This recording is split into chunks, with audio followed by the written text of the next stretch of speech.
Hey guys, welcome to my channel.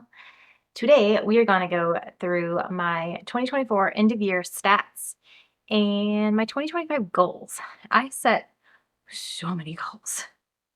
So many. Wish me luck. But first, we're going to dig into last year's stats. I did not track throughout the whole year. So that being said, I did go through and load all my books onto a spreadsheet that was shared by Covers by Cassidy. The spreadsheet is freaking awesome.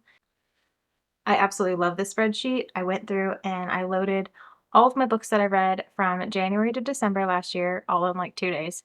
It was a lot. But the spreadsheet itself gives me so many cool stats that I'm going to share with you guys. This next year should be a lot easier because I'll track from the beginning. I'll try to link the spreadsheet below if I can figure out how. She just advises that if you want to use it to make a copy of it, she's got a long video going through it if you'd like the spreadsheet. I love it. I also did not track my DNFs this year because on Goodreads, I wasn't able to tell what year I actually DNF'd books. I do have a DNF folder on there, but I couldn't figure it out. And I couldn't remember because my memory is not that great. Mom brain. So this next year, I will be tracking DNFs a little bit better. Anyway, let's get started. I read 121 books this last year, and 9 of those were rereads. Of those 121 books, that equated to 48,657 pages. This doesn't include all of the pages of the books that I DNF'd. It only includes the books that I completed. Next year, I will be adding the books that I DNF into the spreadsheet, and that will calculate into the pages read because I still technically read those pages. I just didn't finish the book. But my average pages per book was 402 pages a book, which makes sense. Here is a breakdown of my genres that I read. It's primarily romance and romantasy. Shocker. Those are the main things that I read. But this next year, I really want to get out of my shell and have a much more diverse pie chart to look at. But I've read 45% romance and 30% fantasy romance, and then 7% paranormal romance. Those two genres are very, very similar. So next one I've got is my breakdown of the book sizes that I read. I divided these up as 0 to 350 is small, 350 to 500 is medium, 500 to 800 is large, and then anything over 800 is chunky. So of that, I read the majority medium size, which makes sense because my average page count is 400 pages. So 72% of the books that I read were medium sized. And then I had a few chunkies and some large ones and then some novellas. I don't read a ton of novellas, but looks like I've got 20 small guys in there. Next up, I've got the format that I read them in. So this pie chart is broken down into ebook, physical, or audiobook. I'm a huge audiobook reader. Doesn't look like it because that's 2.5% on audiobook. But that is because the way that I categorized the spreadsheet is just, I didn't include the audiobook portions. I just included what type of physical copy I could get. So whether that be if I read it on an ebook or physical, and then I generally had an audiobook to go with it. But if it says audiobook, that means that I only listened to it and I did not have physical or ebook. So you can see I'm about 50-50 split, right around there. It's real close. I read mostly ebooks last year, but just barely. And I anticipate this year that will be way more skewed towards physical because I'm going to go Kindle Unlimited for half the year. I'm anticipating my physical book reading will be much higher. Plus, I plan to read more what I own instead of reading on my Kindle as much. And then I've got my format acquired. So here you can see that I read mainly from the library. I utilize my library like crazy, and I plan to do it even more so this year. I read 37% off Kindle Unlimited, 47% from the library, and then very little bit of what I owned and a little bit from Everand. I will be canceling Everand in a month, so that one probably won't even show up on next year's stats. We got a breakdown of the star ratings that I gave. So I give a lot of 4 stars. Doesn't seem like it because it feels like lately I've been given a ton of 3 stars. but I give a ton of 4 stars out throughout the year. I did not start giving half stars until I started my channel. So that was like October, November. I gave 35% 4 stars, 17% 5 stars. That's actually pretty high. I'm kind of surprised by that because I'm a little bit pickier on my 5 stars. I don't give 5 stars out very easily. So 17% is a bit high. Although there's a series that I read at the beginning of the year that was a reread, and I gave it 5 stars at the first time that I read it. I gave it 5 stars, and then I reread it. I'm like, it's not as good. I probably wouldn't give it 5 stars, but I didn't want to change my rating because my initial thoughts were that I loved it, and then I reread it. So it didn't stand on a reread, but I did not change my rating on that. So that was like 4 books right there. All right, and then we've got the series versus standalone graphic here. I read 27% standalones and then 72% series. I love a good series. Love a good series, which is why I'm in the middle of so many and I'm planning to start so many more.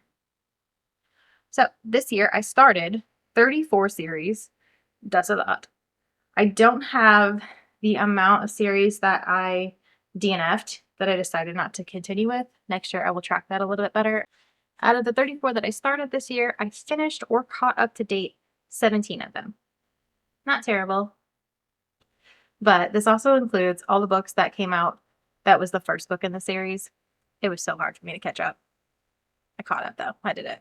Proud of me. The genre that I gave the most 5 stars to was romance. That's still such a shock to me that I gave romance the most 5 stars, but I think I know why. This year, I discovered Abby Jimenez and Allie Hazelwood. I read almost all of Abby Jimenez's backlog this year, and I gave them all, except for like 1, 5 stars. So that probably skewed my numbers a little bit in the romance genre. And then Allie Hazelwood, I gave a lot of hers 5 stars as well. Not all of them, but I do love her as an author as well. The Love Hypothesis I read in 1 day. I could not put it down. I absolutely loved that book. Gave 13 romance books, 5 stars. So the average star rating that I gave to all of my books was 3.81, which adds up because I give a lot of 4 stars. So that was my 2024 year of reading. I really started the year off reading not as much. I tend to hyperfocus. I will go in and out of phases where I will find a hobby that I really love and I'll focus more on that. Reading is still constant in my life. I read still every single day, almost every single day. I read before bed almost every single night. So it's always been a constant and it probably always will be. But I do tend to spend more of like my evenings on other things whenever the hyperfocus shifts. So if that be stitching, diamond painting, painting by numbers, which doesn't happen as often as I would like it to because I've never completed one of those projects. I've completed the other projects. Or gaming. I also love to game. I just started gaming in the last few years, so my backlog of games that I need to play and beat is so long, it's kind of ridiculous. My husband's been playing games for a very long time, so of course I watched him play games in the last decade of our lives together, and I have a long list of his games that I really want to beat. Currently, I am playing Red Dead Redemption 2. I just finished and beat Red Dead Redemption 1 last week, so my hyperfocus currently has shifted over to gaming at this present second. We'll see how long it lasts. I'm still reading, still got a lot on my plate, but yeah, I want a game. It's so much fun. I'm such a rambler. I'm such a hyper focuser and a rambler and all the things. But anyway, Rabbit Trail. That's why I started out last year in January not reading as much. I don't know where my hyper focus was there. Probably stitching. It goes in and out. That'll be my guess because my total books read in January was 4, which is quite low for me. And then it kind of picked up after that. And it really picked up during the summer. I got up to like 10 around April, May, and June. And then August hit, I was at like 13. And yeah. For a few months there, I was at like 13 to 15. So my hyperfocus was really on books at that moment. I think that's good for stats, right? Like that's a lot of stats. I gave you guys so many stats. We can move on. Let's move on to my goals for the new year. It is currently January 4th. Yeah, it's January 4th. So we got some goals this year. Let's go through them. Alrighty. So my first goal is, I would think, kind of an easy one for me, although throughout my years of reading, you can really see my hyperfocus go in and out. I'll show you a graphic of my Goodreads years in reading, and you can see my books. They go from like one end of the spectrum to the other. I think one year I had like one book or two books, and then the next year I had like 150. If that doesn't say how much I hyperfocus, I don't know what will. The one thing that I do like about my own personality is that, yes, I do tend to hyperfocus, but I don't ever like truly let go of the hobby. At least I haven't yet. I don't have like hobbies that I just stash away and never touch again. So that's great. I'll get to it eventually. It might be a little bit before that bug comes back. Anyway, so my reading goal for the year is 100 books. I think it's pretty attainable. There's a lot of years that I hit 90. This last year I had 120. I think 100 books is fairly attainable. I don't want to go crazy and put it at 150 because I just never know how my year is going to go. So we're going to keep it at 100. If I beat it, cool. If I don't, I'm not going to beat myself up over it. It's just a Goodreads goal. Second goal. So currently, I have all of my physical owned books that I have not read yet on this shelf, and this shelf, and more on my husband's shelves. We literally just bought the entire Witcher series, so that's going to take up a good part of a shelf. That's all on my TBR. I want to complete that series. So, that being said, my goal for that is to get it all down to one shelf by the end of the year. That I'm slightly concerned about that one, but it's a goal. We'll see if we get there. If we don't, maybe I'll just not let myself go past two. But one is my goal. My next goal is to complete my 25 books in 2025 challenge. I've never done any book challenges before, and this year I would like to do 2 normal ones, and then also I have one that is like my own little set challenge that is not like a normal. But my first one is the 25 books in 2025. I would love to get that one completed. A lot of those books are out of my comfort zone, and I want to get out of my comfort zone this year. I want to explore other genres and see how I feel about them. And if I hate them, I don't have to read them again, but at least I explored them, you know? You know. The second challenge is the A to Z challenge. I currently have a book journal that's coming in the mail. It is one that's like a preset one, though. I am not creative enough to keep up with like a bullet style journal where you create your own spreads. I tried that one year. It didn't make it. It's just not for me. I'm not the most creative, even though I love to stitch and I love the diamond paint. It's just creativity has never been my strong suit. So I got one that's pre-made, and it gives me the option to do like 20. I think there's a 25 books in 2025. Pretty sure there's an A to Z challenge. I don't have it in my hands yet. If I have it before this video goes up, I'll do a separate clip of me showing you guys the journal. But last time I checked, it was like in Spain. So it's gonna be a bit. But anyway, A to Z challenge. Thought that would be fun to see how that stacks up, if I can do it.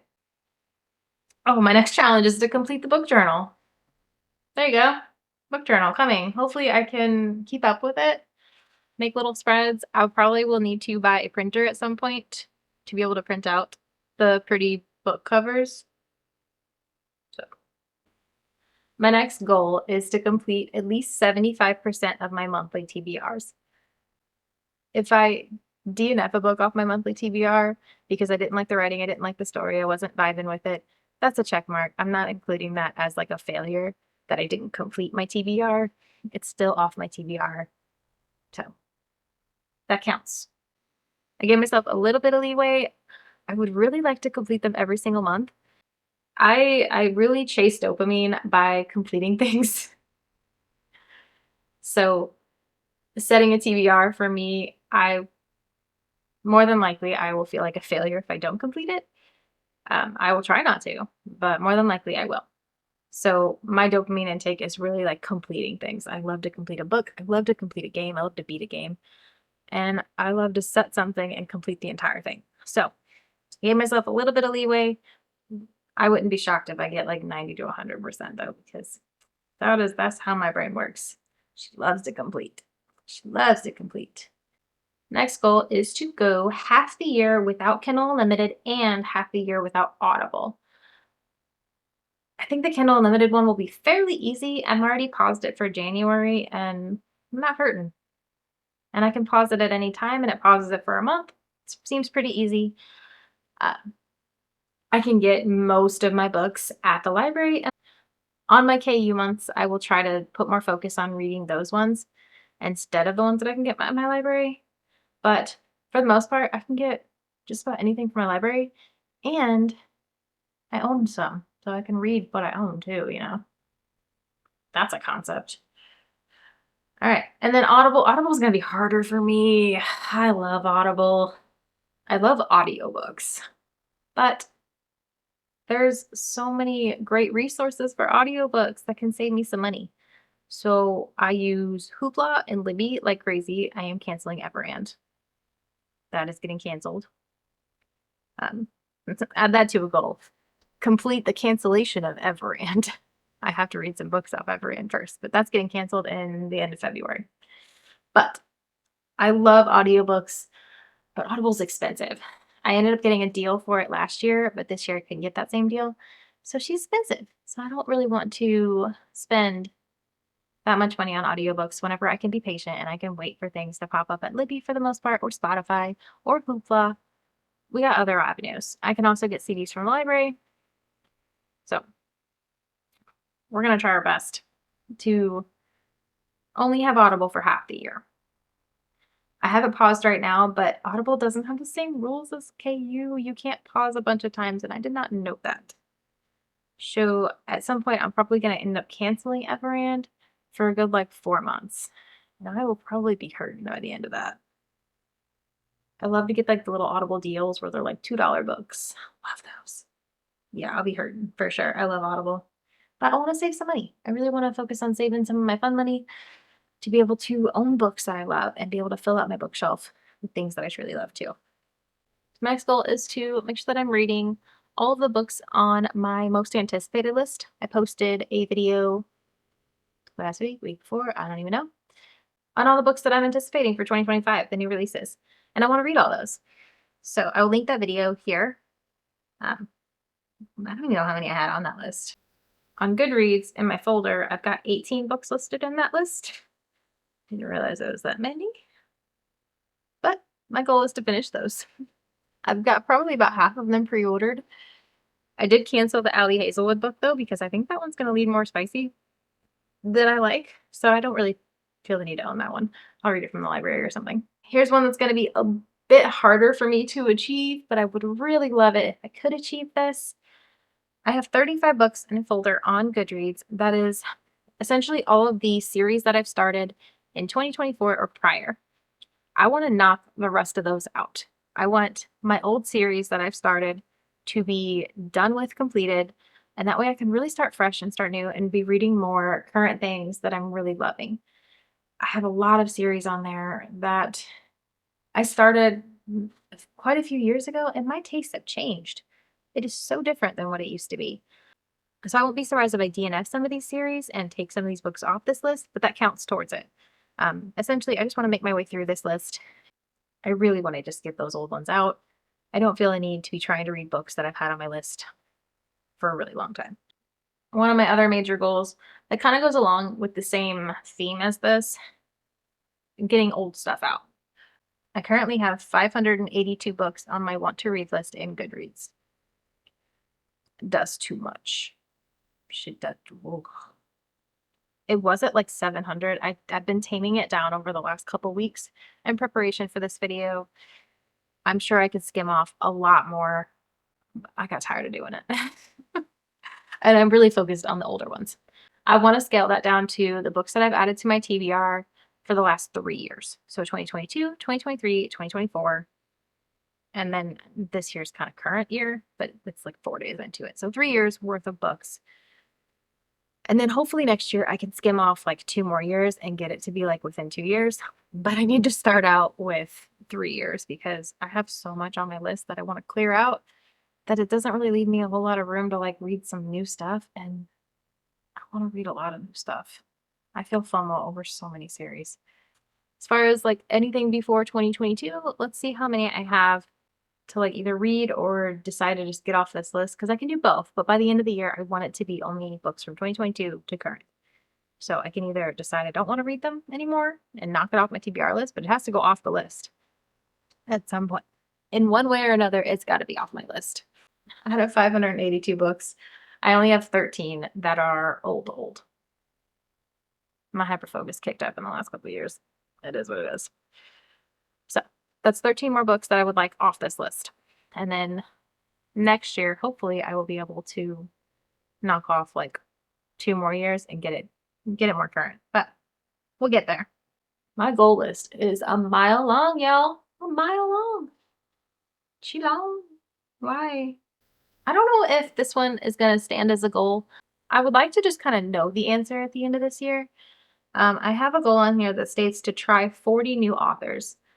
I really just kind of want to see how many new authors I get to. In my 25 in books in 2025, majority of those are new authors. And I know that I'm going to be reading way more outside of that. So I think that I'll hit 40 pretty easily. So this is more of a curious goal. I'd like to see how many new authors I can really get to. This year is all about expanding my horizons and trying new things like YouTube. The next goal is one that's a fail. Oh, this one's going to be such a fail. I don't even know why I put this one on here. I fully expect to fail this one. Finish more series than I start. God, why? Why did I just do that to myself? We'll see, I guess. I would love to finish more series than I start. I don't know if I see that truly happening. Yikes. I would like to focus on a few authors that I really liked this year. I want to focus on finishing up their backlog. At one point in my past, I was like, I'm going to finish Megan Quinn's backlog. The fuck did I think I was? Her backlog is nuts. Like, literally nuts. And she writes so much per year. That was a mission to fail. Obviously, I did not succeed there. But these other ones write at a normal pace, and I'm not severely behind on them. So the first one on my list is Ali Hazelwood. I think I've only got like 3-ish books of hers. 3, 4, something like that. So it's not too bad. And then I would like to finish Lynn Painter's. I actually just got done with a Lynn Painter book today. And I enjoyed it. It was very high school-y though, so I felt a bit old not experiencing high school feelings. Married with a kid and all that. Another author I'd like to finish up is Sarah Adams. I really enjoyed the few books that I read from her so far. I think her list, I've got a few more to read. The other one on my list is kind of a cheat. Abby Jimenez. I might have like a novella of hers to read, and then whatever releases this year's, I gave myself a little step up on that one. And then my last one on this list that I'd like to finish her backlog is Annabelle Monaghan, or Monaghan. I'm not sure how to say her last name. I read a couple by her this last year, and I really enjoyed her writing style.